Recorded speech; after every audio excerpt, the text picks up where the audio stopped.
Hello everyone, welcome back to my channel. दोस्तों, प्रस्तुत है आज की ब्रेकिंग न्यूज। 75 आंगनबाड़ी केंद्रों को आईएसओ प्रमाण पत्र।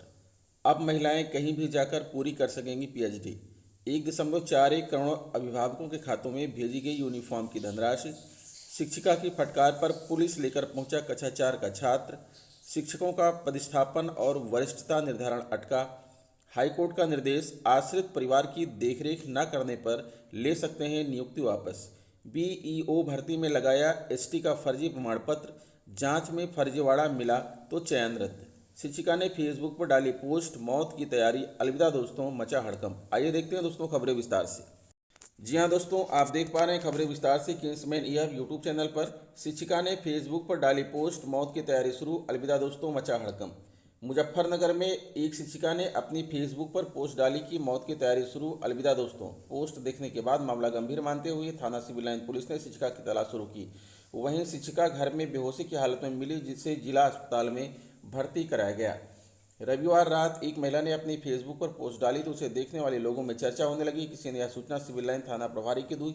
उन्होंने साइबर सेल की मदद से महिला को पता लगाने की कार्रवाई शुरू की। काफ़ी देर बाद पता चला कि महिला जाट कॉलोनी की रहने वाली है। मामला गंभीर मानते हुए पुलिस ने महिला के घर की तलाश शुरू की। 1 घंटे की मशक्कत के बाद महिला के घर के बारे में जानकारी मिल सकी। घर पहुंचे थाना प्रभारी ने महिला पुलिसकर्मियों की मदद से घर का दरवाजा खुलवाया तो पोस्ट के बारे में महिला के परिजनों को कोई जानकारी नहीं थी। देखने पर पाया कि महिला अपने कमरे में बेसुध पड़ी थी। उसने नींद की गोलियां काफ़ी संख्या में खा ली थीं। पुलिस टीम उसे जिला अस्पताल ले गई। 1 घंटे उपचार चला, तब महिला को होश आया।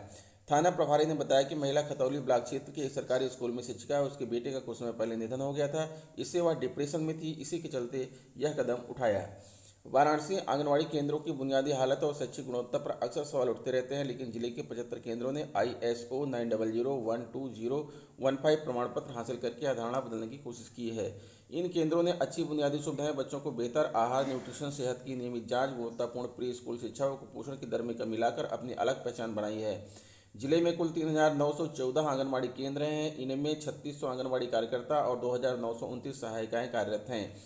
इन सेंटरों में नन्हे मुन्नों को प्री स्कूल एजुकेशन दिया जाता है। जनपद के कई आंगनबाड़ी केंद्रों को वेदांता ग्रुप ने नंद घर की तर्ज पर विकसित किया है। वहां कुर्सी, मेज, प्रोजेक्टर समेत कई आधुनिक सुविधाएं हैं। आवेदन सत्यापन के बाद मिला पुरस्कार। जिले के 75 आंगनबाड़ी केंद्रों ने पहले इंटरनेशनल स्टैंडर्ड ऑर्गेनाइजेशन ISO के नई दिल्ली स्थित कार्यालय में आवेदन किया। तब ISO की टीम ने उन केंद्रों का स्थलीय सत्यापन किया, निर्धारित मानकों के हिसाब से व्यवस्था देखी। आंगनबाड़ी कार्यकर्ता, सुपरवाइजर, विभागीय अधिकारियों और वेदांता ग्रुप से जुड़े लोगों से बात करके सभी बिंदुओं पर पड़ताल की। पीएचडी करने वाली लड़कियों, महिलाओं को अब दूसरी जगह पीएचडी पूरी करने की छूट मिलेगी। उन्हें बार बार भागकर अपने शहर पीएचडी पूरी करने के लिए नहीं आना पड़ेगा।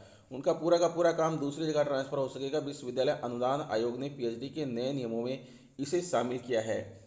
इससे पहले 2016 में पीएचडी करने के नए नियम और संशोधन जारी किए गए थे, लेकिन अब नई शिक्षा नीति के मुताबिक संशोधन करते हुए यूजीसी ने अधिसूचना जारी कर दी है। इसके मुताबिक शादी के चलते या अन्य कारणों से महिला शोधार्थी दूसरी जगह जाती हैं और वहां के किसी संस्थान में पीएचडी जारी रखना चाहती हैं तो उसे अनुमति दी जाती है। इसमें सभी नियमों और शर्तों को ध्यान रखा जाएगा। यह भी ध्यान रखा जाएगा शोध मूल संस्थान या पर्यवेक्षक द्वारा किसी वित्त पोषण एजेंसी से प्राप्त न किया गया हो। इस नियम के तहत शोधार्थी का अब तक का किया पूरा काम ट्रांसफर हो जाएगा। हालांकि शोधार्थी को उस हिस्से का क्रेडिट मूल संस्थान और सुपरवाइजर को देना पड़ेगा। अभी तक महिला शोधार्थियों को 2 वर्ष का अतिरिक्त समय शोध पूरा करने के लिए दिया जाता था। वहीं इस दौरान मातृत्व अवकाश और बाल्य देखभाल अवकाश के रूप में अधिकतम 240 दिनों की छुट्टी की सुविधा भी थी।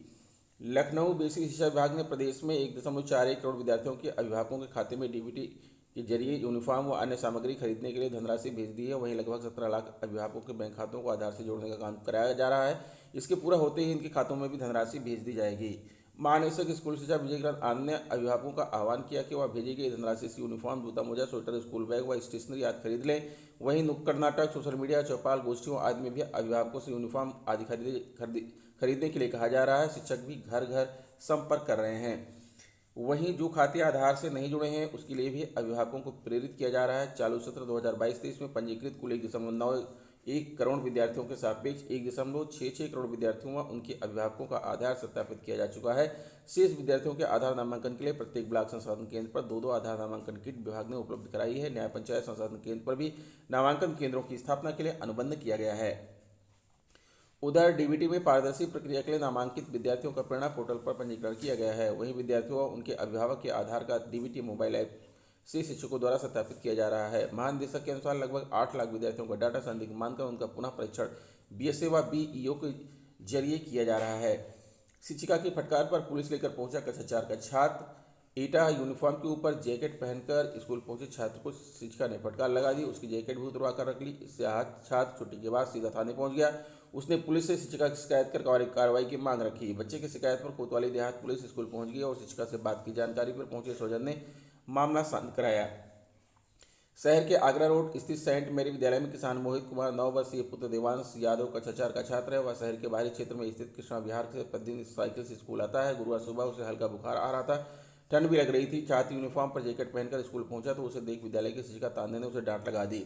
शिक्षिका ने छात्र की जैकेट उतरवाकर विद्यालय में रखवा दी। छुट्टी होते ही छात्र घर न पहुंचकर कोतवाली देहात पहुंचा और शिक्षिका की शिकायत की। इस पर पुलिस ने छात्र के पिता को भी कोतवाली बुला लिया।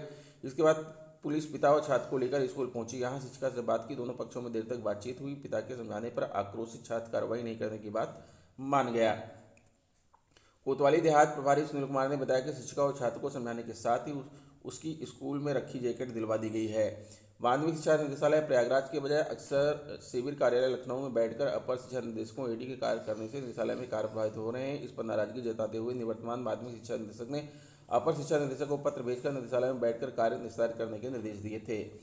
राजकीय माध्यमिक विद्यालयों के शिक्षकों को विलंब से विभागीय प्रोन्नति डीपीसी मिलने के बाद भी पदस्थापन अटका हुआ है। इसके अलावा अधीनस्थ राजपत्रित व वरिष्ठता निर्धारण के लिए निदेशालय की ओर से टिकट लगाए हैं। वरिष्ठता निर्धारण के लिए शासन से 3 बार पत्र लिखा जा चुका है, लेकिन अब तक वरिष्ठता निर्धारण नहीं हो सकी है। इसके कारण पात्र शिक्षक प्रोन्नत नहीं हो पा रहे हैं और प्रदेश के कई राजकीय इंटर कॉलेज प्रभारी के भरोसे संचालित हैं। इसके विपरीत अपर शिक्षा निदेशक माध्यमिक डॉक्टर महेंद्र देव को अतिरिक्त प्रभार देकर माध्यमिक शिक्षा निदेशक बना दिया गया है। अपर शिक्षा निदेशक राजकीय के पद का के गुप्ता के पास अतिरिक्त प्रभार है। इधर मई में प्रोन्नत सहायक अध्यापक एवं प्रवक्ता प्रतिस्थापन की प्रतीक्षा कर रहे हैं। इसके विपरीत अधीनस्थ राजपत्रित के प्रोन्नत दूर अभी उनकी वरिष्ठता ही निदेशालय निर्धारित नहीं करा पाया। इसके लिए शासन 3 बार पत्र लिखकर स्पष्ट कर चुका है कि 9-11 के अनुपात में वरिष्ठता निर्धारित की जाए ताकि पदोन्नत देने की प्रक्रिया पूरी की जा सके। हाईकोर्ट का निर्देश, आश्रित परिवार की देखरेख न करने पर ले सकते हैं नियुक्ति वापस। प्रयागराज इलाहाबाद हाईकोर्ट ने उत्तर मध्य रेलवे एनसीआर प्रयागराज को आश्रित कोटे में नियुक्ति सदस्य द्वारा अन्य सदस्य को देखरेख की जिम्मेदारी पूरी न करने के मामले में 3 माह में उचित निर्णय लेने का निर्देश दिया है। कोर्ट ने कहा है कि यदि सभी आश्रितों के हित पूरे नहीं करने की स्थिति हो तो वह आश्रित विपक्षी की नियुक्ति को वापस भी ले सकता है। हाईकोर्ट ने याचिका को निस्तारित करते हुए आदेश दिया। याचिकाओं का कहना था कि विपक्षी को इस आश्वासन पर नियुक्ति दी गई थी कि वह याचिकाओं की भी देखभाल करेगी, हालांकि वह अपने वायदे का पालन नहीं कर रही है। इस पर इलाहाबाद हाईकोर्ट ने आदेश दिया है कि आदेश न्यायमूर्ति पंकज भाटिया ने प्रयागराज के सुधा शर्मा व अन्य की याचिका को निस्तारित करते हुए दिया है। कोर्ट ने कहा याचिकाकर्ता रेलवे के अधिकारी से शिकायत करें। याचिका पर अधिवक्ता AR शर्मा और भारत सरकार की तरफ से अधिवक्ता प्रमोद कुमार सिंह ने पक्ष रखा। याचिकाकर्ता का कहना था कि उनके पिता रेलवे कर्मचारी थे। सेवाकाल में मौत के कारण विपक्षी के आश्रित कोटे में नियुक्ति की गई। याची वृद्ध है। विपक्षी ने उनकी देखभाल करने से इनकार कर दिया। कोर्ट ने कहा आश्रित की नियुक्ति वारिस के लाभ के लिए की जाती है ताकि अचानक आई विपत्ति से उबर सके। कोर्ट ने कहा कि याचिकाकर्ता रेलवे अधिकारी को अपनी शिकायत लिखें और वह उनकी परेशानियों पर विचार कर निर्णय लें। इलाहाबाद हाईकोर्ट ने अब्बासी को सुप्रीम कोर्ट में बुलाया। जताया हर्ष। इलाहाबाद हाईकोर्ट में उप निबंधक सह निजी सचिव पद पर कार्यरत अफजल हुसैन अब्बासी को प्रोन्नति देते हुए सुप्रीम कोर्ट में अतिरिक्त निबंधक पद पर तैनाती का अनुरोध किया है। भारत के मुख्य न्यायाधीश DY चंद्रचूड़ ने शपथ लेने के बाद सुप्रीम कोर्ट में अतिरिक्त निबंधक पद अनुभवी अधिकारी की प्रतिनियुक्ति तैनाती किए जाने की सहमति प्रदान की। इस पर इलाहाबाद हाईकोर्ट के अब्बासी को उनकी सेवाओं को देखते हुए लोकहित में सुप्रीम कोर्ट में 1 वर्ष के लिए प्रतिनियुक्ति पर बुलाया गया। सुप्रीम कोर्ट के निबंधक प्रशासन राकेश कुमार के महानिबंधक इलाहाबाद हाईकोर्ट को इस आशय का अनुरोध किया गया। पता चला कि जिस पर हाईकोर्ट ने सहमति प्रदान कर दी है। इलाहाबाद हाईकोर्ट के मुख्य न्यायाधीश के रूप में कार्य के दौरान मुख्य न्यायमूर्ति चंद्रचूड़ के निजी सचिव रहे अब्बासी के अनुभव को देखते हुए उन्हें सुप्रीम कोर्ट बुलाया गया है। इलाहाबाद हाईकोर्ट के PS ब्रदरहुड ने इस नियुक्ति पर हर्ष व्यक्त किया है। BEO भर्ती में लगाया ST का फर्जी प्रमाण पत्र, जांच में फर्जीवाड़ा मिला तो चयन रद्द। प्रयागराज खंड शिक्षा अधिकारी BEO पद पर भर्ती के लिए एक अभ्यर्थी ने अनुसूचित जाति ST का वर्ग का प्रमाण पत्र लगाया था, लेकिन जांच में उसका प्रमाण पत्र फर्जी पाए जाने पर चयन रद्द कर दिया गया है। उसके जगह ST वर्ग के एक अभ्यर्थी का चयन किया गया है। प्रमाण पत्रों की जांच में खुलासा। फर्जीवाड़ा। BEO भर्ती 2019 की मुख्य परीक्षा में जितेंद्र कुमार गोंड ST वर्ग में शामिल हुए थे। सफल अभ्यर्थियों की सूची में क्रमांक 308 अनूप कुमार 500979 परिणाम आने के बाद उनके प्रमाण पत्रों की जांच हुई। तो जाति प्रमाण पत्र फर्जी पाया गया। क्या कहते हैं आयोग के परीक्षा नियंत्रक? आयोग के परीक्षा नियंत्रक अजय कुमार तिवारी ने बताया कि वह अनुसूचित जनजाति के नहीं है, इसलिए उनका बीईओ पद पर चयन रद्द किया गया है।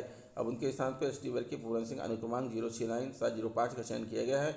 इनका चयन औपबंधिक रूप से हुआ है। इनके मूल प्रमाण पत्र की जांच होगी, उसके बाद नियुक्ति के लिए संस्तुति की जाएगी। तो दोस्तों, ये रहा आज का ब्रेकिंग न्यूज़। आशा करता हूँ वीडियो आपको अच्छी लगी होगी। अगर वीडियो अच्छी लगी तो प्लीज़ हमारे चैनल को सब्सक्राइब करते हुए बेल आइकन को प्रेस कर दीजिएगा। मिलेंगे आपसे नेक्स्ट वीडियो में कुछ नई जानकारी लेकर, तब तक के लिए नमस्कार।